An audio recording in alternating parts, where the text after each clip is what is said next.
Naam, tunawasalimuni popote mlipo wapenzi watazamaji wa Kibenge TV.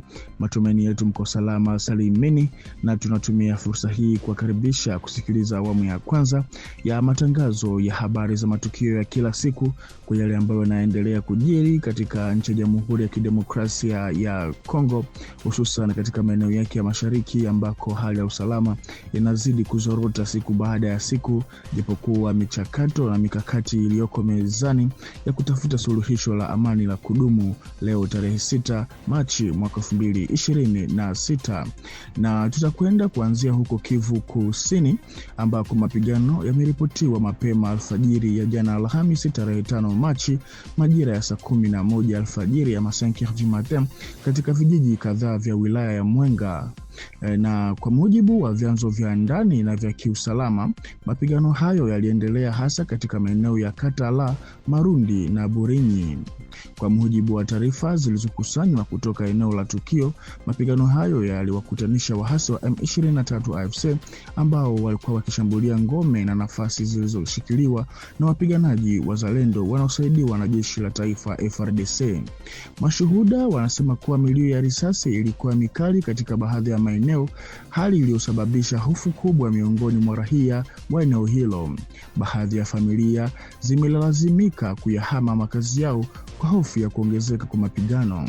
Hadi sasa hali ya usalama katika sehemu hii ya Kivu Kusini inaendelea kuwa ya wasiwasi, huku mapigano yakiendelea na mienendo halisi ya vikosi vinavyopigana bado ikiwa ni vigumu kuthibitishwa kwa hakika na vyanzo vilivyo huru. Na tukisalia huko jimboni Kivu Kusini kwenye majira ya saa 9 alasiri ama 15, mapigano mengine yameripotiwa katika vijiji vya Kigurwe na Rurimbi vilivyoko mashariki mwa Sange katika bonde la Ruzizi wilayani Uvira. Kwa mujibu wa vyanzo kadhaa vya ndani vinavyokubaliana, mapigano hayo yalikuwakutanisha wapiganaji wazalendo dhidi ya waasi wa M23 AFC. Inadaiwa kuwa milio ya risasi ilianza alasiri na ikaongezeka haraka katika maeneo hayo ya vijiji yaliyo karibu na Sange. Kutokana na kuzorota kwa hali ya usalama, wimbi kubwa la watu kuhama makazi yao lilianza kushuhudiwa. Wakazi wa vijiji vya Kigurwe na Rurimbi walianza kuyaacha makazi yao na kuelekea maeneo wanayoona kuwa salama zaidi, wakihofia kuongezeka kwa mapigano. Hofu pia ilianza kuenea katika maeneo jirani. Katika kijiji cha Ndunda, familia kadhaa zilianza kuhama kwa tahadhari, zikihofia kwamba mapigano yanaweza kuenea katika sehemu nyingine za bonde la Ruzizi. Kwa sasa hali bado inatisha na inaendelea kubadilika, huku taarifa zinazotoka moja kwa moja eneo la tukio zikiwa bado vigumu kuthibitishwa kikamilifu na vyanzo huru. Kuibuka tena kwa mapigano haya kumeongeza wasiwasi mkubwa miongoni mwa jamii za eneo hilo na kunaonesha umuhimu wa mamlaka husika pamoja na mashirika ya kibinadamu kuchukua hatua za haraka ili kutathmini hali halisi na kutoa msaada unaohitajika kwa raia walioathiriwa na mapigano hayo. Katika mazingira yanayoendelea kukumbwa na hali ya ukosefu wa usalama mashariki mwa Kongo, kundi la wapiganaji wazalendo la FADECO, watetezi wa uadilifu wa mipaka ya DRC, wametangaza hadharani barua ya wazi iliyomlenga wakili Moise Nyarugabo. Waraka huo uliandikwa hiyo jana tarehe 4 Machi mwaka 2026 katika eneo la Kitoga, ukionyesha wasiwasi mkubwa wa wanachama wa kundi hilo kuhusu kile wanachokiona kama juhudi za kutumia udhaifu wa kijamii wa wananchi na mbinu zinazoweza kuongeza mgawanyiko ndani ya jamii ya Wakongomani.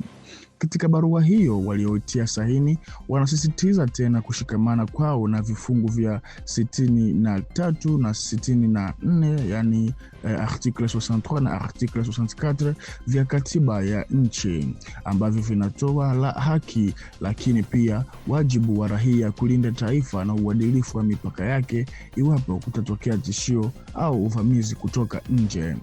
Kwa mujibu wao, vifungu hivyo vya kikatiba vinahalalisha ushiriki wa wananchi pamoja na makundi ya kujilinda katika juhudi za kulinda ardhi ya taifa dhidi ya makundi yenye silaha yanayoendelea kufanya shughuli zao mashariki mwa nchi.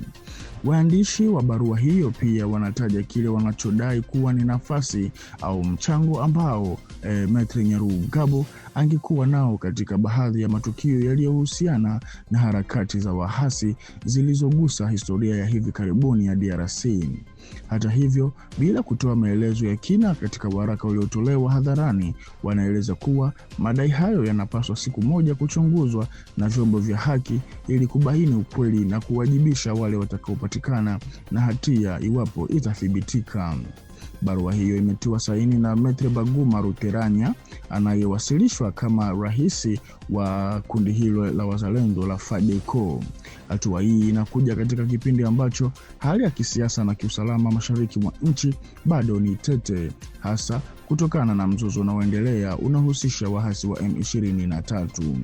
Kupitia hatua hiyo, waanzilishi wa waraka huo wanasema wanakusudia kukumbusha umuhimu wa kumbukumbu ya pamoja na uwajibikaji katika kushughulikia migogoro ya taifa, wakisisitiza kwamba ukimya juu ya baadhi ya masuala haupaswi kufasiriwa kama kusahulika kwa matukio yaliyopita.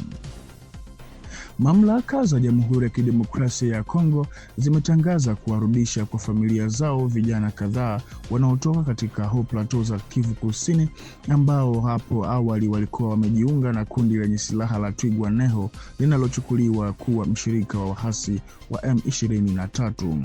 Kwa mujibu wa vyanzo vya serikali, wapiganaji hao wa zamani waliamua kujisalimu kwa hiari kwa Forces Armées de la République Démocratique du Congo FARDC kama sehemu ya juhudi za kujisalimisha na kuvuliwa silaha zinazohamasishwa na serikali ya Kongo ili kupunguza ushawishi wa makundi yenye silaha mashariki mwa nchi na kusaidia kurejesha utulivu katika eneo hilo.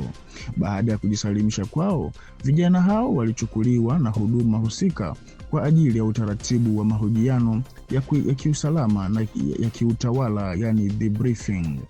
Hatua hii inalenga hasa kukusanya taarifa kuhusu muundo, shughuli na namna ya utendaji wa kundi la Twirwaneho kwa lengo la kuimarisha hatua za kiusalama na kuboresha ulinzi wa raia katika maeneo yanayoathiriwa na ukosefu wa usalama.